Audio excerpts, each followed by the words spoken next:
tokoa no fandriny ry Tompoandriamanitra mihaona aminao ary mitoetra mandrakarivo aminao fa eo akaikinao no mahatsara anay, ianao no mpamonjy anay, ianao no mpamerina anay, natahanay ianao izay efa nandray anay ho zanaka isan'ny fantovanao mba hitahiranay mandrakarivo amin'ny fahasoavana.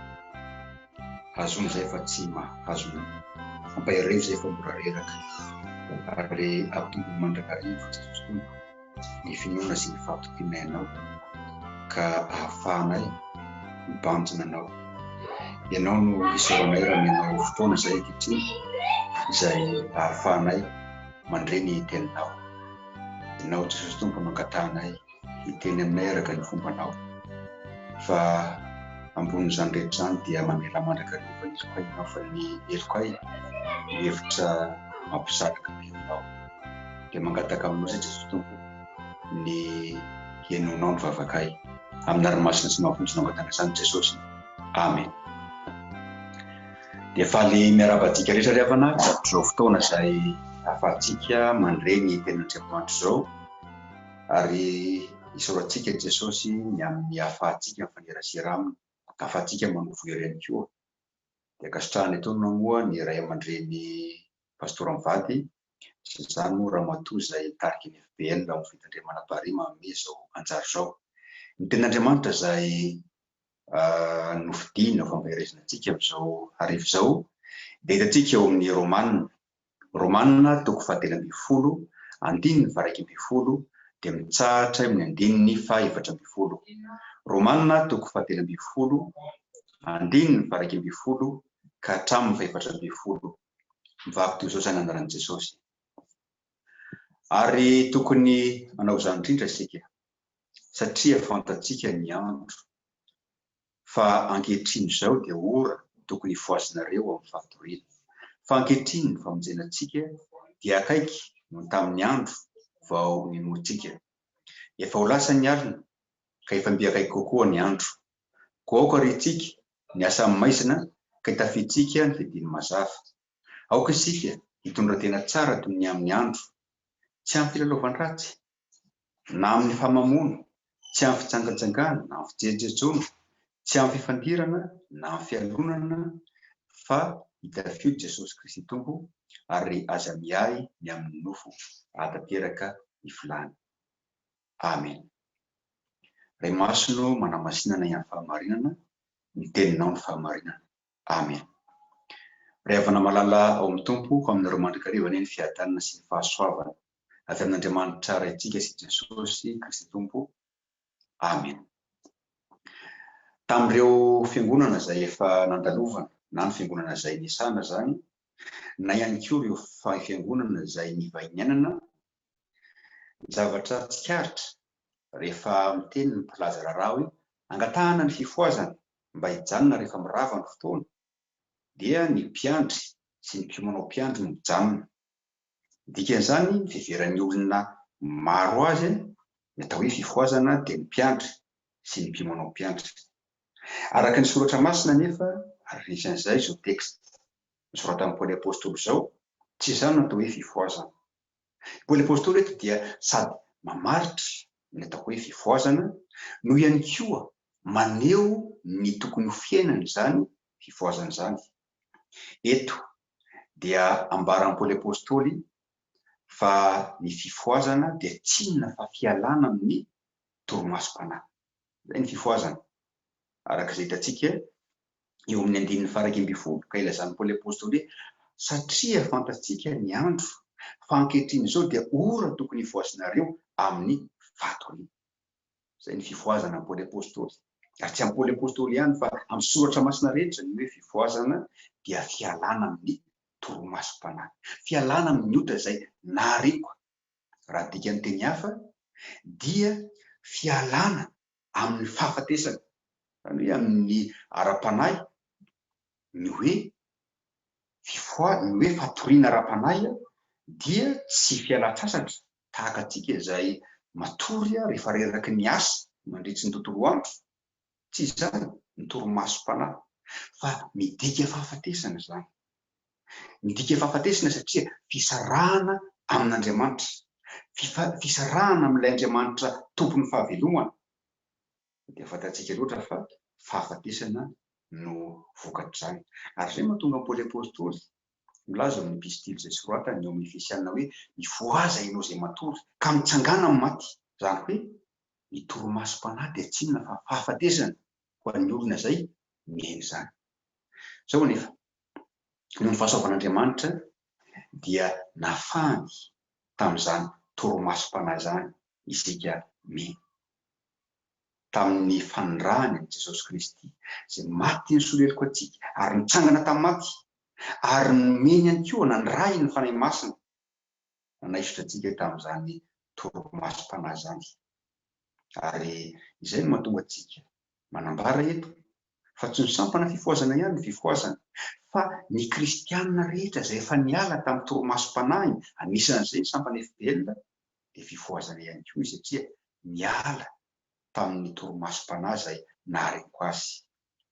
Ny teksta izay anjarantsika eto dia tsy mamaritra fotsiny ihany maizy antsika, fa maneho ihany koa izay tokony ho fenantsika.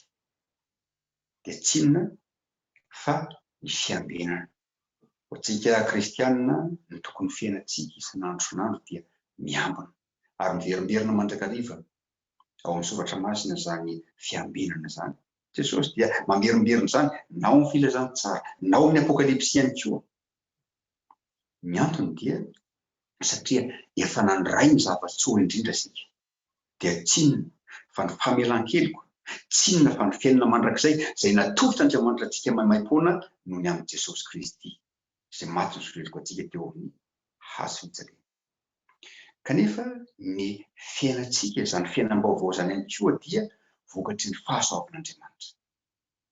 Ny Paoly apôstôly dia tsy milaza avy hatrany amin'ny epistiliny rehetra hoe izao no tokony fiainan'ny kristianina na izao no tokony fiainan'ny fifoazana, ireo izay niala tamin'ny torimasom-panahy, fa manambara aloha Paoly apôstôly hoe izao no nataon'Andriamanitra.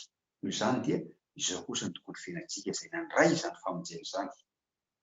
Raha mijery an'ity Romanina ity izao isika dia hitantsika fa manomboka amin'ny toko voalohany ka hatramin'ny toko faharoa ambin'ny folo Paoly apôstôly dia tsy mitsahatra mitanisa ny fahasoavan'Andriamanitra. Rehefa vita izany, izay izy vao manambara ny fiantraikan'izany amintsika. Ka atombony eo amin'ny toko faharoa ambin'ny folo izany hoe koa amin'izany mangataka aminareo rahalahy noho ny famindrapon'Andriamanitra. Dia ambaran'ny Paoly apôstôly amin'izay izay tokony ho fiainantsika kristianina. Izany hoe ny fiainantsika izany dia vokatry ny fahasoavan'Andriamanitra, vokatry ny famindrapon'Andriamanitra.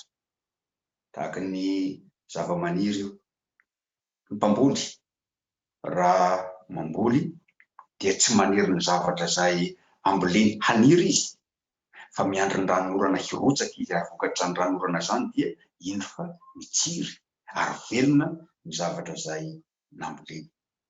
Araka nambara teo dia fiainam-piambenana ny fiainana kristianina. Izany fiambenana izany dia tsy inona fa fialana amin'ny torimasom-panahy. Ny antony hialana amin'izany torimasom-panahy izany dia ambaran'ny Paoly apôstôly eto amin'ity andininy izay anjarantsika ity. Ny antony voalohany dia satria efa akaiky ny fotoana izay hiavian'i Jesosy. Isika dia efa nandray ny famonjena, saingy izany famonjena izany dia raisintsika ny fahataterahany amin'ny fotoana izay hiavian'i Jesosy eny amin'ny rahaonin-lanitra. Noho izany dia tiany hitoetra mandrakariva amin'ny finoana isika. Io nahatonga azy nilaza tamin'ny filazantsara izay vakiana teo hoe raha ho avy ny zanak'olona moa hahita finoana ety ambonin'ny tany fa izy. Efa nandray ny soa indrindra isika araka nambara teo dia tsy inona fa ny famonjena izany, ary ho raisintsika ny fahataterahany izany soa izay efa noraisitsika tamin'Andriamanitra izany. Fa amin'izany fotoana izany araka nambaran'ny ten'Andriamanitra dia tsy hisy intsony ranomasy, tsy hisy intsony alahelo, tsy hisy intsony fahafatesana fa efa lasa ny zavatra taloha. Io izany dia nitaonantsika ny ten'Andriamanitra mba hiambina mandrakariva isika. Ary ny fiavian'i Jesosy ry havana dia tsy tahotra ho an'izay mino ho an'izay nandray an' Jesosy fa fanantenana ho azy kosa ireo izay tsy mino no matahotra ny amin'izany fiavian'ny tompo izany. Izy ireo miororo amin'ny fotoana izay vian'ny tompo eny amin'ny raha olo-lanitra satria tsy nandray ny famonjena izy. Fa isika kosa dia ampifaliana no tsy anatsika an' Jesosy eny amin'ny raha olo-lanitra, tahaka atsika rehefa mody ny amin'ny hariva, tahaka ny ahoana ny fifaliana zanatsika mahita antsika tamy avy any. Fa raha toa ka nanao fahatsoana izy, matahotra izy rehefa tonga dada sy neny satria eo ny ditra izay nataony ka dia matahotra izy dia ho be dia amin'izany. Fa ho an'ireo izay tia kosa ny ray aman-dreny ary miaina tamin'izany fiandrasana ny ray aman-dreny izany, fanarahana ny tenin'ny ray aman-dreny, dia amin'ny fifaliana no tsenain'ny ray aman-dreny. Toraka izany koa tsika kristianina. Ary ny fanantenana kristianina dia tsy fanantenana mampipetra-potsiny azy, fa fanantenana izay mahatonga azy hiasa, asa vokatry ny finoana, dia tsy inona fa ny fanompoantsika an' Jesosy. Ary tsy fanompoantsika an' Jesosy ihany, fa fiainana ihany koa amin'ny maha olona afaka, mba tsy ireo olona izay mbola matory ara-panahintsika. Isika hoe mbola mety hatory ara-panahy ve ny kristianina? Eny ny valiny. Fantatsika tsara fa Jesosy dia milaza ao amin'ny filazantsara ao ny amin'ireo veritsiny, izany hoe ireo izay efa nidiovina, ny dimy endry, ny dimy adala, izany hoe tsy niambina izy ireo, hany ka dia tsy tafiditra tao amin'ny fanasana.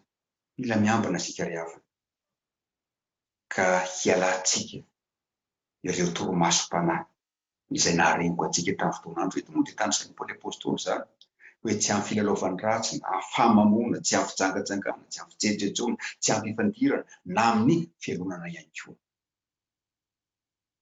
Mila ilantsika izany mba tsy izany no sakana izay hitsenatsika ny tompo amin'ny fifaliana amin'ny fotoana izay havia. Misy lehilahy anankiray izay niarasa tamin'ny orinasa izy, dia orinasa mpanao kofehy no niasany. Nataon'io lehilahy io dia mangalatra kofehy ao amin'ilay toeram-piasana izany, dia amidiny any amin'ny toeran-kafa izany kofehy izany. Indray mandeha tao anatin'ny alina, tao anatin'ny torimaso, indro nifotapoka izy tao anatin'ny torimaso, nahita fa tonga ny tompo, tonga izany Jesosy eny amin'ny raha olo-lanitra. Ary hitany ny olona rehetra niakatra am-pifaliana nitsaina an' Jesosy. Izy kristianina ihany koa, indro ihany koa izy fa mba niakatra ihany koa hitsaina an' Jesosy. Tapotapoka teo, hitany fa tsy mitafakatra mihitsy izy fa ohatra misy mandrifotra aty ambany. Jereny ny tongony voafatotsy ny kofehy, nisorony ilay kofehy, dia iny amin'izay izy fa hiakatra, vao hirisotra an'ilay kofehy indray, ilay kofehy nangalariny ka io mandrivotra azy io, voany iray dia indro indray izy fa miakatra azy, rotomin'ilay kofehy ihany. Farany izy taitra, hay nofo ilay izy.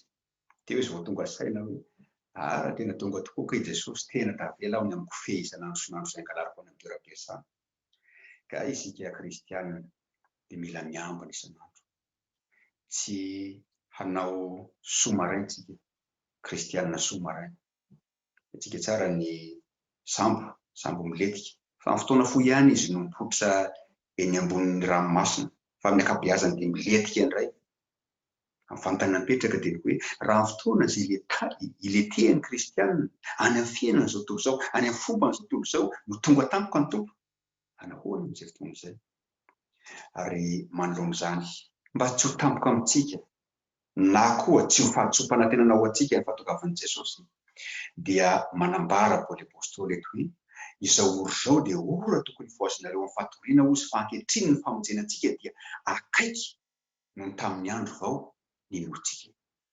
Akaiky ny fotoana izay vian'i Jesosy. Io izany dia tia ny hiomana isika, tia ny vonona isika amin'ny fotoana izay tongavana.